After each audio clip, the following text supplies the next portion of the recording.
নামিলাম তার না, আমার বউ লয়া নামবো। এটা ইসলামের শিক্ষা, কথা বলেন ঠিক কিনা?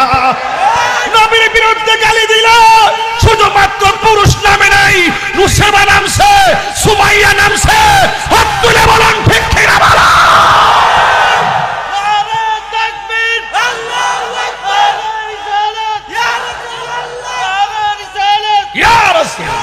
আল্লাহু আকবার বলেন না কেন? নবীরে গালি দিলে আপনি কি বসে থাকবেন? হাত তুলেন, অ্যাকশন অ্যাকশন। হাই রে, হে আমার মুরাদনগরের বন্ধু, কি ভাষায় নবী চিনাইতাম। ওই মহিলাটা ডাক দিয়ে কই, নবী আমার, আমি জানি আমার পোলার নামাজ ফরজ হয় নাই, আমি জানি আমার মাসুম বাচ্চা রোজা ফরজ হয় নাই, আমি জানি আমার সন্তানের যাকাত ফরজ হয় নাই, আমি জানি আমার সন্তানের জিহাদ ফরজ হয় নাই। এরপরে আমি মা